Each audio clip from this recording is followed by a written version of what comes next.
बिस्मिल्लाहिर्रहमानिर्रहीम। मोहतरम नाज़रीन, अस्सलाम वालेकुम वरहमतुल्लाहि वबरकातुहू।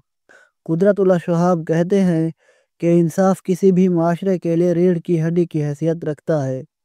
जिस माशरे में इंसाफ ख़त्म हो जाए तो उस माशरे को तबाह होने में ज़्यादा वक्त नहीं लगता। ये 1945 की बात है कि लौकर झोंक से एक बूढ़ी औरत बैलगाड़ी पर बैठकर जहानाबाद शाहपुर के करीब अपने गांव की तरफ सफ़र कर रही थी। जहानाबाद के करीब पहुंचकर वह बैलगाड़ी से उतर गई, क्योंकि बैलगाड़ी ने आगे शाहपुर जाना था। मगरिब का वक्त हो चुका था।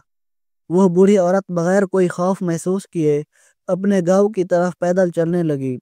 रास्ते में उसका सामना कुछ ओबाश नौजवानों से हुआ। उन्होंने बूढ़ा से कहा कि जो कुछ तुम्हारे पास है हमें दे दो, वरना तुम्हें जान से मार देंगे। बूढ़ा ने कहा, बेटो, तुम मेरे पोतों की उम्र के बराबर हो, और अगर समझो तो मैं तुम्हारी दादी हूँ। मैं सफ़र से थकी हारी घर जा रही हूँ, जबकि मेरे पास ऐसा कुछ नहीं है जो तुम्हें दे सकूँ। मुझे घर जाने दो, अल्लाह तुमसे राज़ी हो। नौजवानों ने कहा, यह कपड़े में क्या है? इसको ज़रा खोलो, इसमें ज़रूर तुमने कोई कीमती चीज़ छुपा रखी है। बुढ़िया ने जब कपड़ों की गठड़ी खोली तो उसमें रोटी के चंद सूखे टुकड़ों के सिवा कुछ नहीं था। ओबाश नौजवानों ने बुढ़िया को हाथ से इशारा किया कि तुम जा सकती हो। बुढ़िया ने उन दोनों का शुक्रिया अदा किया और अपने घर की तरफ चलना शुरू कर दिया।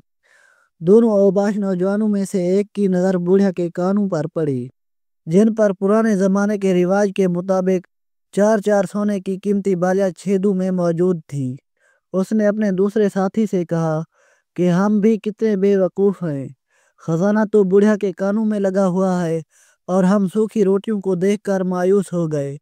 वो दोनों वापस आए और बुढ़िया से कहा कि अपने कानों की बालियाँ हमारे हवाले कर दो। बुढ़िया ने ऐसा करने से इनकार कर दिया।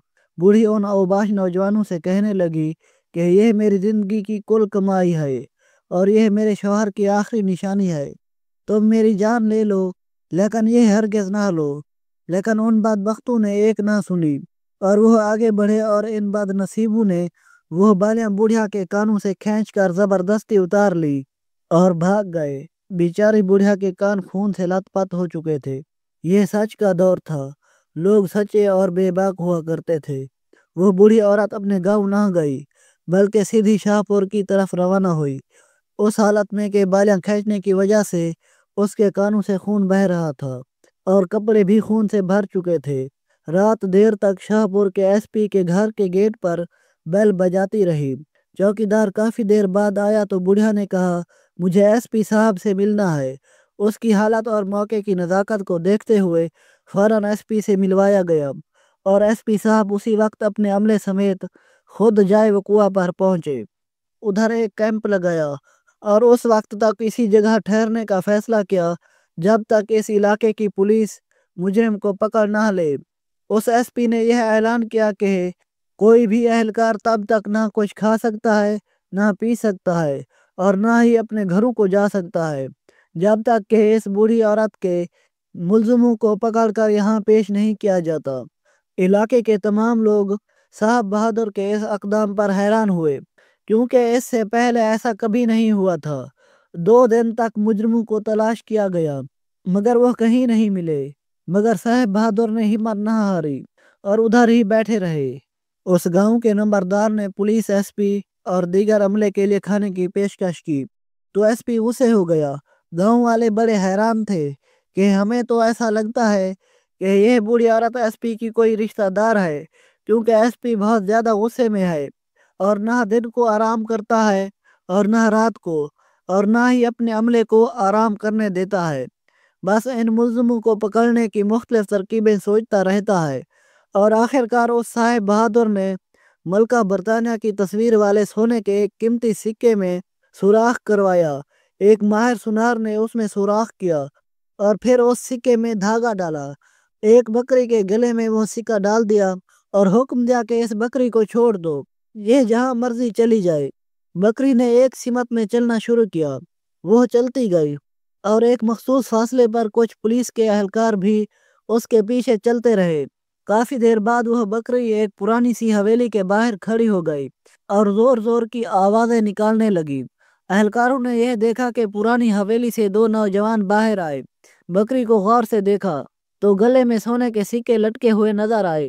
اہلکاروں نے جلدی سے ان دونوں کو پکڑ لیا اور ایس پی صاحب کے پاس لے آئے۔